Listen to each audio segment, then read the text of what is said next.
O maior festival aí de cinema do mundo. Um dos maiores, porque tem Festival de Veneza também, que tá crescendo bastante. Tô cagando pra Veneza. Veneza, olha só, no caso, começou antes de Cannes, mas hoje em dia ele tem todos os biquinhos dos franceses, que torna já todo o luxo mais espetacular, com muitos filmes franceses, às vezes até demais a conta, e a gente vai fazer um vídeo um pouco especial desse festival aí tão querido. Então se junta aí e bora lá!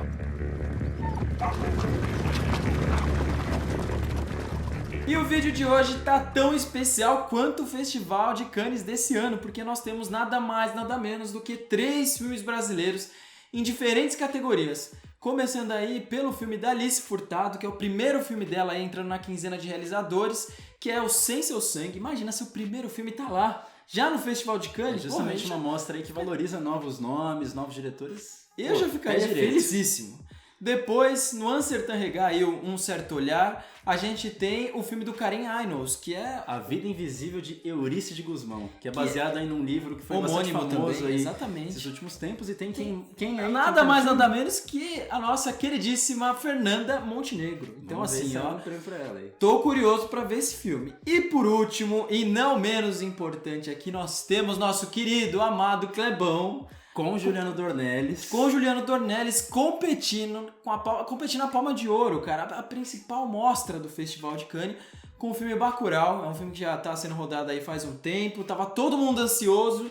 E esse momento chegou, esse momento é dele. A gente não sabe quando é que você vai estar assistindo o vídeo. Pode ser que o Clebão já tenha até ganhado. Tô torcendo. Ou pode ser que o filme seja uma porcaria. Não sabemos. A verdade é que esse vídeo é não só pegar o gancho desse festival, a gente contar um pouquinho histórico do cinema brasileiro no Festival de Cannes, mas também entender um pouquinho do que está acontecendo no audiovisual brasileiro, todas as políticas culturais que estão por trás e por que é importante a gente valorizar quando 2 filmes conseguem chegar a um festival internacional. Exatamente. Bom, então pra gente começar a fazer a nossa linha do tempo aí de filmes brasileiros que entraram no Festival de Cannes, tem algumas coisinhas que a gente precisa deixar claro, porque a gente foi fazer a pesquisa e descobriu que tem em torno de 30, 35 filmes. Eu fiquei até impressionado porque a gente sempre comenta, né? Sempre critica o Festival de Cannes não dá abertura pro cinema brasileiro, latino-americano, né? Latino-americano, muitas vezes, né? Em comparação com outros como Berlim, mas a gente até que se surpreendeu e viu que tem bastante filme, né? E aí pra gente fazer a nossa linha do tempo, a gente tirou alguns critériozinhos. Então primeiro a gente vai se ater principalmente à Palma de Ouro. E a gente vai considerar que o filme é brasileiro a partir de 3 critérios. Primeiro, se ele não é um filme de um diretor brasileiro que filmou com dinheiro de fora, ou filmou em algum lugar lá fora, por exemplo, um Diário de Motocicleta do Walter Salles, tanto como pelo contrário, quando a gente tem um diretor de fora que vem filmar aqui dentro do Brasil, como é o caso do nosso Marcel Camus, aí que fez o Orfeu, Marcel Camus, que fez o Orfeu Negro, com o Adolfo Celi lá durante a época da Vera Cruz, que filmou aqui no Brasil, ou alguma temática do Brasil. A questão tem historiadores, tem estudiosos que vão dizer uma coisa, tem outros que vão dizer outra, a gente escolheu o nosso critério aqui e vai seguir essa linha de raciocínio, certo?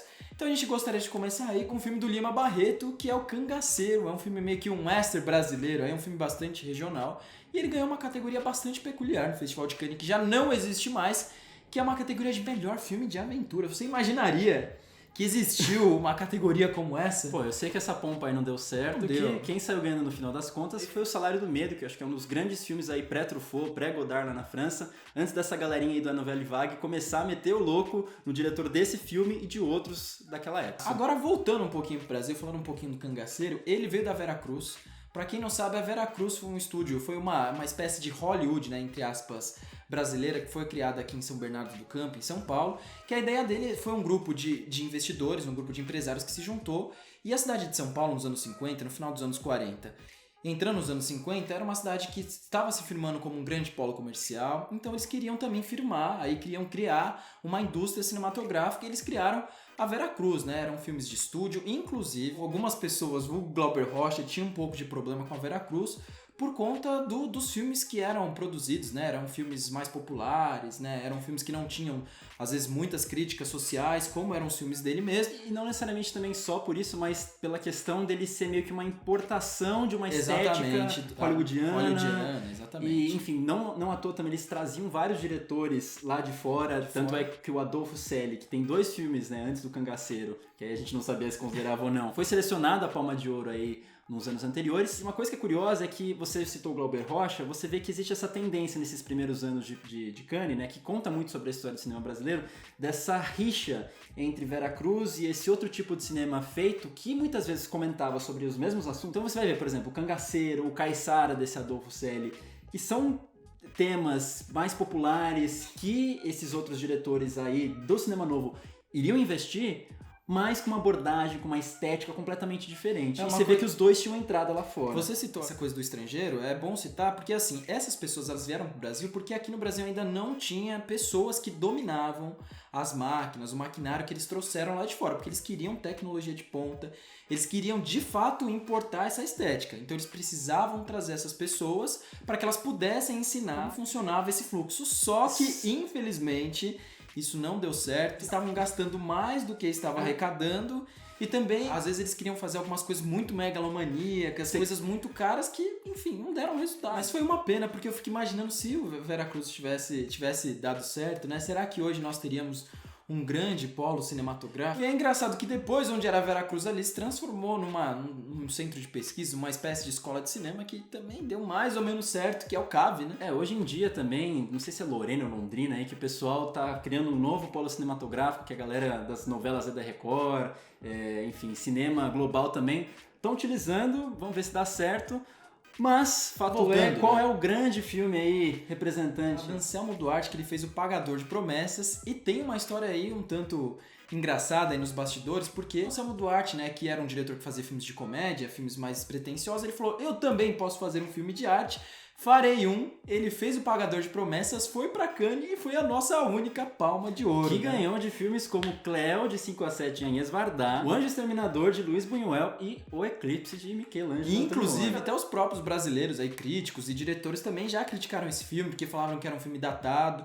E é aí um argumento que até eu já usei também em muitos outros filmes, né? Que era um filme datado, não sei o que, mananá. Mas ganhou. Eu gosto de Pagador das Promessas. Eu também gosto. Não, eu também gosto. Eu acho que é um filme maneiraço, assim. Você quer ver um exemplo dessa exuberância estética que ele estava comentando? Tem um filme chamado Noite Vazia, do Walter Hugo Cury, que inclusive também foi selecionado pela Palma de Ouro lá em 65. Que tem uma cena que é um filme muito mais urbano, não tem essa questão mais local que nem esses outros filmes. E tem uma cena que é filmada de trás de um mobiliário, assim, que não tem propósito narrativo nenhum. É mais, acho que, por um prazer estético, que se a gente fosse pegar até pelo cinema novo, seria exatamente o contrário, né? A concisão do plano. Quanto menos, melhor. Bom, depois do Pagador de Promessas, só veio pedrada, porque a gente teve cinema novo. Nada mais, nada menos do que um dos maiores filmes da história do cinema brasileiro, que foi Deus e o Diabo na Terra do Sol. Vocês podem falar o que for. É um discurso de senso comum, mas esse é um dos maiores filmes brasileiros. Assim, me arrepia, porque se você assistir hoje, ainda assim, é um filme atual. Sendo maior ou não, perdeu para Os Guarda-Chuvas do Amor, que muitos anos depois viria inspirar La La Land. Fanáticos La La Lovers. Eu ainda acho que Deus e o Diabo merecia ganhar esse prêmio, porque eu sou muito fã desse filme. O Jacques Demy revolucionou aí o musical, tava morto também. Outra coisa que é boa citar, que nesse mesmo ano a gente teve o Vidas Secas. Do Nelson Pereira também, do cinema novo. E ele ganhou também uma menção eclesiástica, uma coisa meio bizarra, né, lá da Igreja Católica, que hoje em dia também não existe mais. Depois, em 1967, a gente vem com outra pedrada, que é outro filme maravilhoso, que é o Terra em Transe. Esse filme aí ele perdeu pra outro grandíssimo filme maravilhoso. Antonioni Blow Up. Mas eu acho que eles poderiam aí dividir, enfim. Ficaria satisfeito. Eu ficaria satisfeito se dividissem o prêmio. Bom, em 1969 aí o Glauber volta de novo com o Dragão da Maldade, mas só que aí nesse ano ele já voltou, que ele ganhou um prêmio de melhor diretor.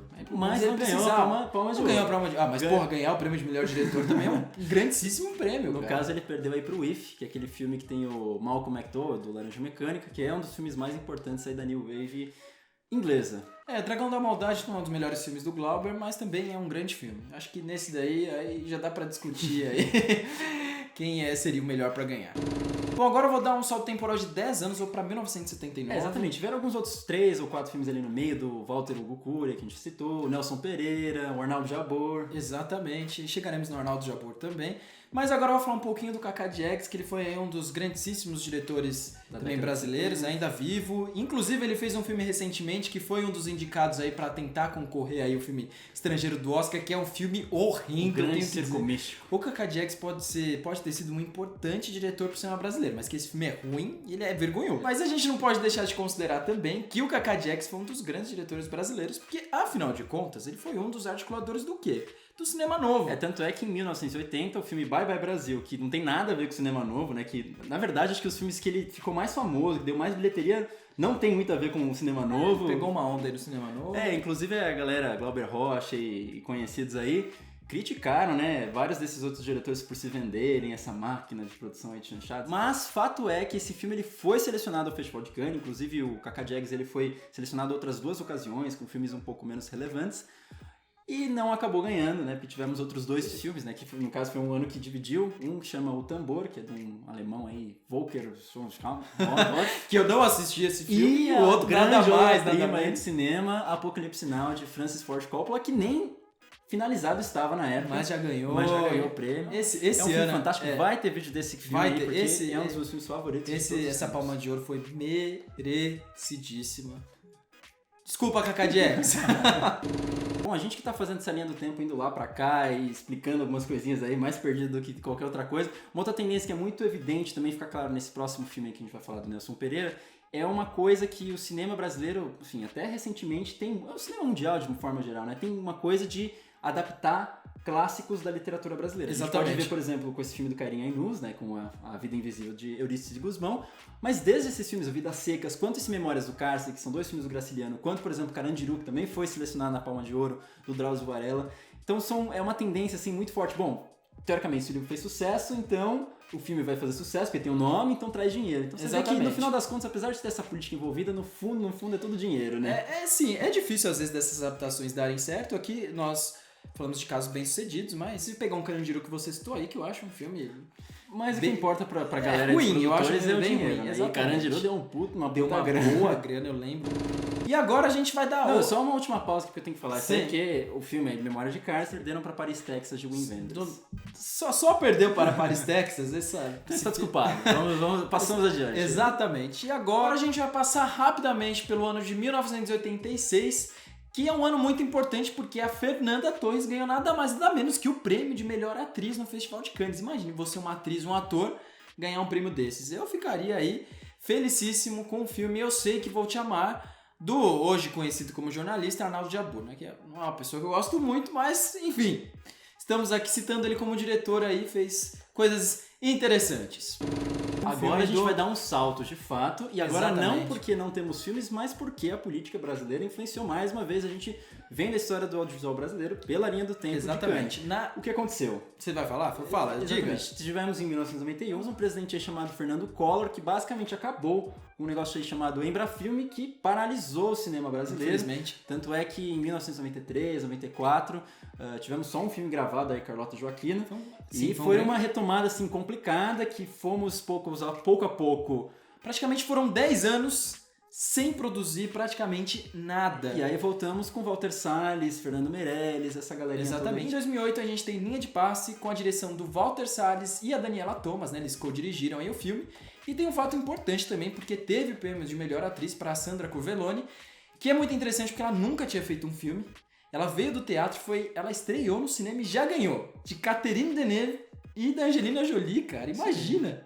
É um prestígio muito grande. E é um filme que eu gosto bastante, aí divide opiniões. Tem vários críticos que não gostam, mas eu particularmente gosto bastante desse filme. E aí no nosso último salto, agora a gente vem finalmente para Kleber Mendonça, que agora está nesse ano com Bacurau. Mas em 2016, com todo aquele burburinho que teve por conta do protesto dele em relação ao impeachment da presidenta Dilma.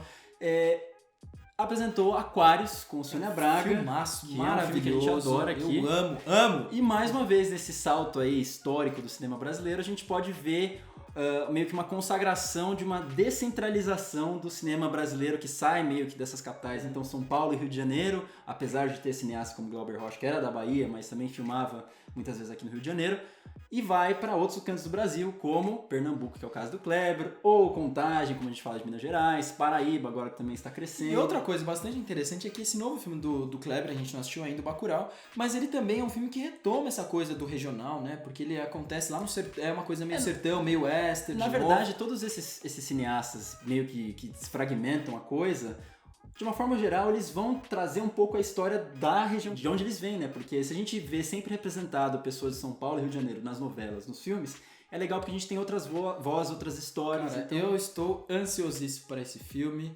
Quero muito vê-lo. Inclusive, esses dias eu vi uma matéria na TV que as pessoas da cidade são pessoas que nunca tinham visto aí um filme ser gravado. Então eles estavam muito animados também. Eu quero ver no que deu isso aí. Espero que seja um ótimo filme e espero que ele ganhe a Palma de Ouro também. Disfarçando, tem que estar conversando com uma pessoa, tem que estar por canto sem prestar atenção às câmeras. É como uma pessoa quando queima uma quadrilha. Quem não entende de quadrilha, queimou uma quadrilha, ele tem que parar a quadrilha marcando para começar tudo de novo. É o que eu entendo do jeito que eles explicam. Bom, depois desse breve panorama aí pela história não foi tão breve assim, mas a gente deu uma pincelada aí nas principais coisas. Agora a gente vai falar de um assunto mais escabroso, um assunto mais difícil, um assunto mais doloroso, que né? tem tudo a ver com história, porque... E tem tudo a ver com os anos 90 também, né? Não, exatamente. Mas acho que tem tudo a ver com a história porque... Sim, tô rindo de nervoso. Um país que valoriza sua cultura no passado e entende a importância disso tudo, continua preservando e projetando a cultura para o futuro. Exatamente. E a gente está vendo nesses últimos tempos, as notícias que a gente vai colhendo, que está um momento um pouco tênue assim, para a cultura de modo geral, especificamente para o cinema. E aí, como é que a gente vai fazer aqui? A gente pegou e selecionou algumas notícias aqui. Talvez, não sei se você esteja muito ligado no que está acontecendo, é bom até para informar e também fazer um breve comentário em cima disso. Bom, se você não está ligado, agora você vai ficar um pouco assustado. Bom, enfim, agora vamos aí para as matérias. Por favor, qual que é o título da primeira bomba? Então, eu vou usar aqui um pouquinho uma colinha, porque... Sim, claro. São muitas matérias, a gente seleciona alguns trechinhos que a gente vai ler, outros a gente vai só falar de cabeça. Então, a primeira aqui delas é a participação do Brasil em Cannes gera rixa entre setor e governo. Rixa que, né, já não é... Desde 2016 aí, a gente já tem visto aí o Kleber teve aquele problema lá com aquele protesto. Que inclusive tirou o filme, né? Porque foi uma escolha basicamente política ter colocado um filme... Porque assim, uma coisa que muitas vezes a gente ouve das pessoas, né? A gente precisa ver um filme que se adeque aos moldes da academia, daquele tipo de filme americano que é muito importado aqui no Brasil. Desculpa safada essa. Só que não, se ele já tem os filmes deles, pra que eles vão querer de outros países também? Uma coisa que é importantíssima... é mostrar a identidade cultural do país, e Aquários, sem dúvida nenhuma, mostrar muito melhor. Era maravilhoso, pequeno filme, não era nada, mas eu acho que havia aí uma diferença escabrosa mesmo entre se o filme não fosse bom, exatamente. A identidade cultural que esse mostrava era muito mais forte que esse, e passou em muitos festivais com mais relevância. Não quis agir com falta de respeito ao Pequeno Segredo, tá? Mas foi uma brincadeira aqui, porque na época a gente ficou fulo da vida, porque enfim, exatamente. A gente tinha gostado tanto do filme, né? Mas a gente já saiu da matéria aqui, vamos explicar rapidamente o que acontece. No Festival de Cannes, além da parte do tapete vermelho, das fotos, glamour dos filmes que a gente assiste, existe uma parte que é a comercial, ou seja, é basicamente a representação de vários países que estão nos seus respectivos estandes vendendo a produção do seu país para o exterior, para que outras distribuidoras possam comprar os filmes e possam exibir os filmes nos seus respectivos países. Desde 2006, o Brasil tem a sua representação lá num stand que é coordenado pela APEC, que é uma siglazinha aí para um órgão do governo, que eu vou até pegar a colinha que o nome é longo, que significa Agência Brasileira de Promoções de Exportações e Investimentos, que está atrelado aí ao Ministério das Relações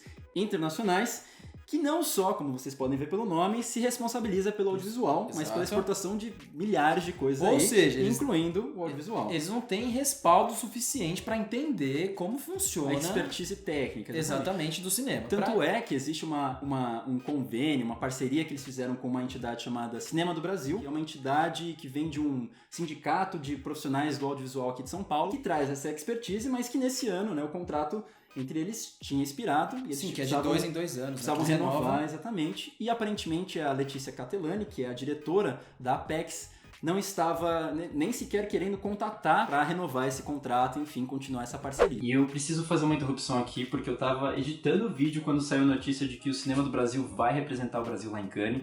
E inclusive a Letícia Catelani ela foi destituída pelo novo presidente da Apex. Mas eu acho que essa notícia ela persiste até como um aviso para situações futuras, que acho que tem muito a ver com o que o Éder vai comentar logo a seguir aqui no vídeo. Então, direto ao vídeo. O que me preocupa bastante que é como que essas pessoas vão ter a capacidade de conseguir vender o nosso produto lá fora, né?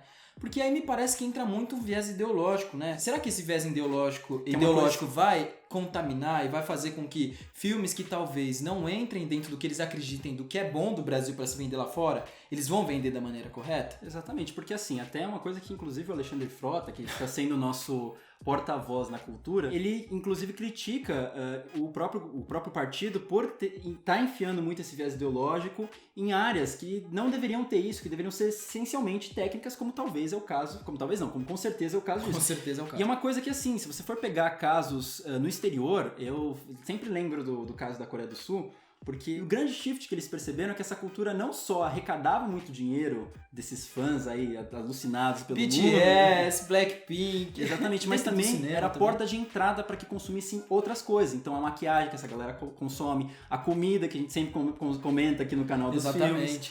Então é isso, é justamente a cultura sendo uma exportação do produto nacional. Cara, o Brasil, a gente sabe, não precisa nem dizer que tem uma cultura forte. Gente, a gente tem muita cultura, assim, a gente tem uma cultura regional belíssima. O Brasil é tão grande que tem lugares que a gente vai que parece que é até outro país. Então isso precisa ser explorado e não é explorado, sabe? Então eu acho que o cinema, a cultura é um excelente porta-voz, é uma excelente porta de entrada para as pessoas conhecerem mais o Brasil e tirar certos estereótipos que a gente tem às até vezes hoje. O próprio brasileiro que não conhece. O próprio brasileiro, né? Então exatamente. Assim... Mas vamos lá para a nossa segunda matéria. Vamos para a segunda matéria. Que aí vamos afundar mais um pouquinho o peso. Vocês sabem que a Petrobras aí tá em todos esses esquemas. Ai, cara, essa é triste. De Lava Jato e, enfim, toda essa problemática que provavelmente vocês já ouviram no noticiário. E algumas semanas atrás, saiu uma notícia, vamos colar mais uma vez aqui, que diz o seguinte: Petrobras corta patrocínio de festivais de cinema, música e teatro. E basicamente o que acontece? Eles não renovaram o patrocínio de 13 eventos culturais.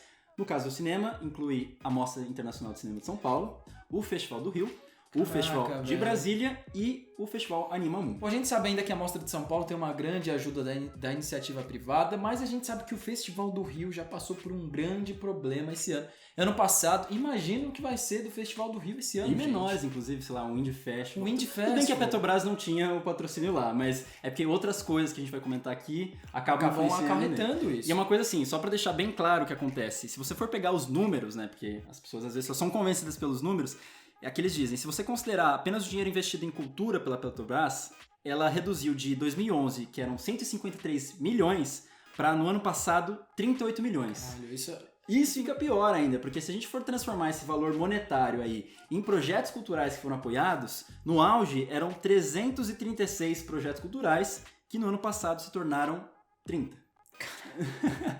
Ai, que tristeza! Cara, eu não tenho palavras pra dizer, né? E ainda na mesma matéria diz que a Petrobras vai investir em outras coisas, educação, né? Como educação. Só que aqui eu gostaria de dizer uma coisa, vou abrir meu coração, que eu já disse aqui nesse canal outras vezes. O cinema, ele foi muito importante na minha formação. Não só como profissional, não tô dizendo aí nem porque eu sou do audiovisual e nem do design, não. Mas como pessoa também. Através do cinema eu conheci literatura, eu conheci compositores, sabe? Eu conheci outras realidades que até então eu não conhecia. Em outras palavras... Cara, isso é educação também. Exatamente. Em outras palavras, apesar de educação e cultura precisarem ser geridos por entidades totalmente diferentes, obviamente elas precisam ser pensadas conjuntamente. Você falando da Mostra de São Paulo, nessa mesma matéria tem uma frase que eu acho assim, muito relevante aí da Renata Silveira, que é a diretora da Mostra Internacional de Cinema, que ela falou que vai reduzir basicamente 25% do orçamento com esse corte da Petrobras, mas que ela fala que o temor é ainda maior de que outros grandes patrocinadores, né, que no caso é o CPFL e o Itaú, que são empresas privadas que dão esse dinheiro por recursos incentivados justamente da tal Lei Rouanet aí que... Tal lei...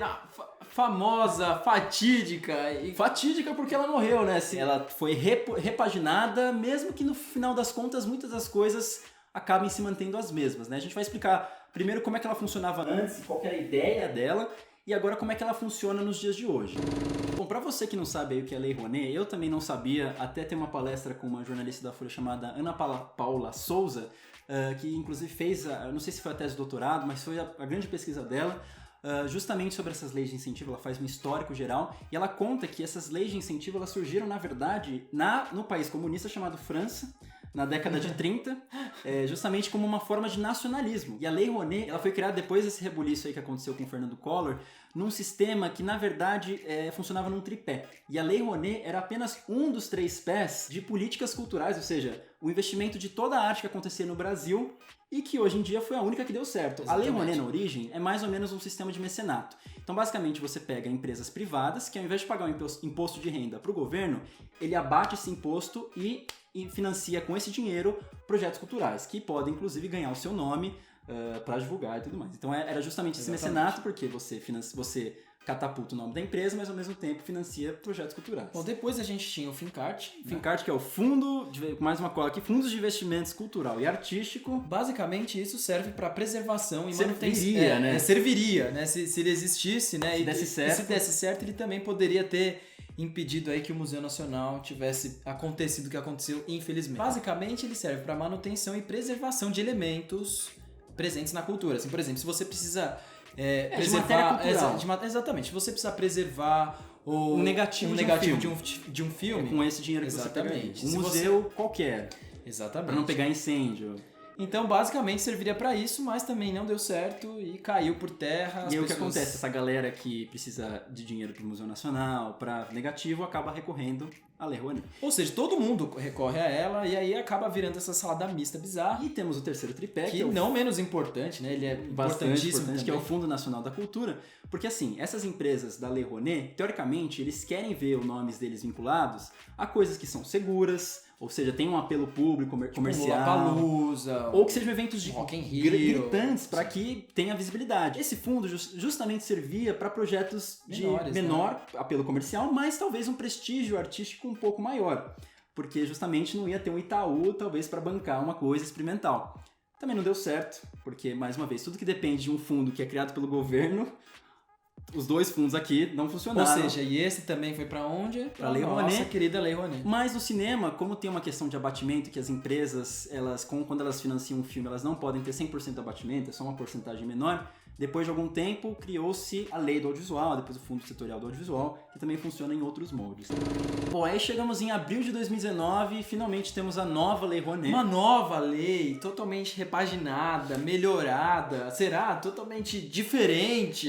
Ele está sendo bastante idôneo nesse sentido, porque provavelmente você é brasileiro, você acompanhou aí todas as críticas que houveram à Lei Rouanet. Muita gente criticava que grandes artistas acabavam captando dinheiro, que de fato as pessoas que precisavam não conseguiam captar, de pessoas que utilizam de má fé. A questão é, em todos os âmbitos, qualquer iniciativa, vão haver pessoas que querem levar vantagens. Mas eu acho que não cabe a nós tirar isso, mas sim entender o que está acontecendo e tentar regulamentar de uma maneira em que essas brechas diminuam. É isso, gente, não é demonizar, não é transformar numa partida de... uma regra. Exatamente, uma partida de Fla-Flu, não. Então, se fulano fez isso, acabou. Todas as pessoas que trabalham com arte no Brasil são vagabundas e querem mamar nas tetas do governo. Exatamente. E as coisas não são nem bem assim, não são nada assim. E aí o nosso presidente, também o Ministério da Cidadania, que foi o que substituiu agora o Ministério da Cultura, eles estipularam que cada projeto poderia ser financiado com até um teto de R$1 milhão, ao invés dos 60 milhões que existiam antes, e que cada proponente, ou seja, cada pessoa que vai pedir, cada pessoa diferente que vai pedir para os seus projetos serem financiados, pode pedir até 16 projetos, num total de 10 milhões. Só que o engraçado é que um estudo que foi feito em 2016 constatou que, na verdade, quase 70% dos projetos que são realizados com a Lei Rouanet não passam de 500 mil, eles não utilizam mais de 500 mil reais.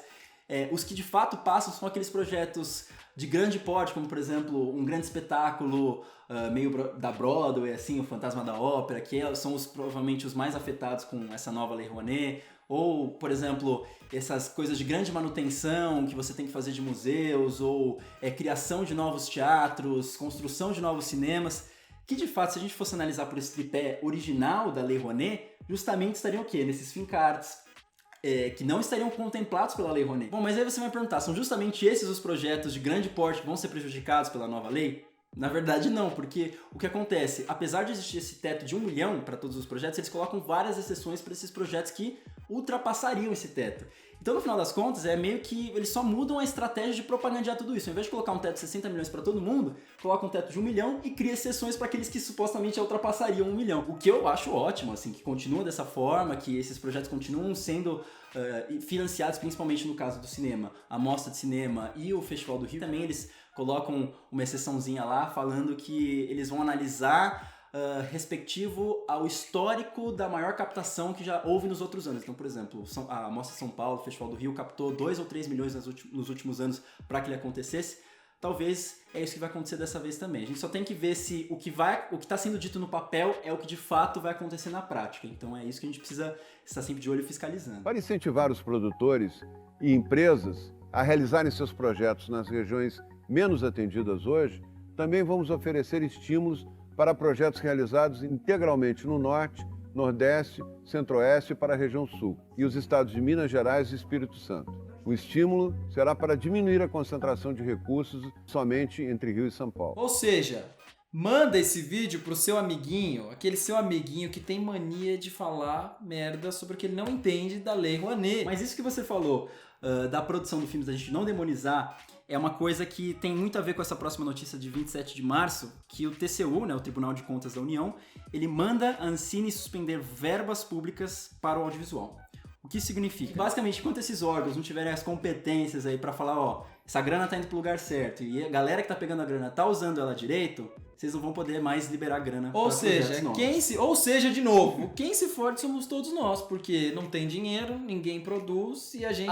A exceção vira a regra. Exatamente. Quem faz a cagada fode pra todo mundo. E aí fode geral, ninguém produz nada e aí todo mundo fica a ver navios e a gente volta pros anos 90. Pelo amor de Deus, não vamos deixar isso acontecer.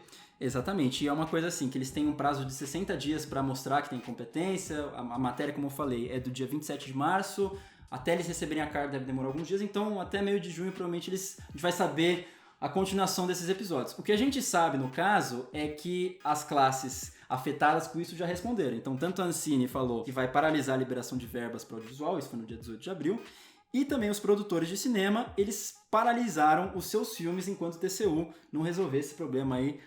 Não, e o pior, a galera que tá reclamando aí não é aquele produtorzinho pequeno que a gente fala lá que fez um filme em Contagem, não, com poucos R$1.000 aí, não. É aquela galera grande que fez SOS Mulheres, SOS Mulheres ao Mar, Torrica. Porra, é uma galera que faz filme grande, eles produção Globo Filme, gente. Eles estão com medo de que o filme que eles já foram contemplados com dinheiro pelo edital não chegue. Se essas pessoas estão dizendo isso, o que será dos demais que fazem quase filmes, enfim, caseiros, cara?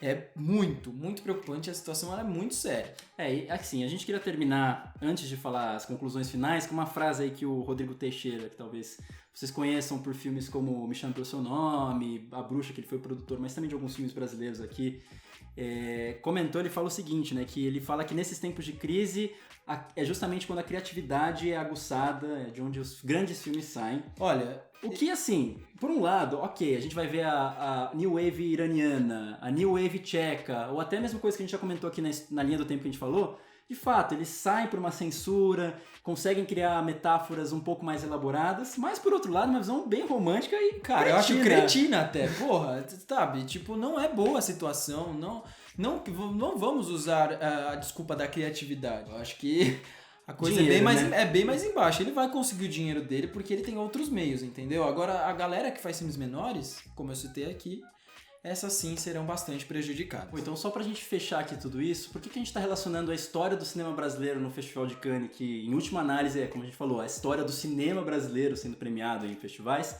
com as leis de incentivo? Acho que uma coisa tem totalmente a ver com a outra, porque a gente só continua produzindo filmes para nossa história por conta dessas leis, a gente só continua entendendo a importância dessas leis de incentivo nessa perspectiva histórica de filmes que mudaram a vida de algumas pessoas e que para isso a gente precisa continuar financiando novos filmes para que novas pessoas sejam mudadas por ele. Então por isso que é tão importante ter filmes brasileiros em um dos maiores e mais importantes festivais de cinema do mundo. seja concorrendo na quinzena de realizadores, no Acerto RH, a Palma de Ouro. Depois quando vierem aqui pro Brasil. E quando esses filmes chegarem no Brasil, eu posso... Desde a salinha pequena até o cinema. Eu espero que eu, você, todos nós possamos assisti-los, porque assistir filmes brasileiros também é um ato político. E digo mais. Diga mais. A existência desses filmes também é um ato político. E se você conhece aquele seu amiguinho que gosta de falar asneiras sobre a Lei Rouanet... Ou sobre a nova Lei Rouanet. Exatamente, ou sei lá que nome tem essa lei agora, mas porque na cultura em geral tem muitas pessoas sérias, pessoas que sobrevivem disso e dão, ralam pra caramba. Fazer um filme é muito difícil, gente. Você trabalha horas, assim, são diárias enormes, é muita pesquisa, tem o trabalho de pré, de produção e de pós, assim, então E tem depois muita a gente distribuição, envolvida, tudo sabe? mais. Desde o eletricista até o cara que faz a pós.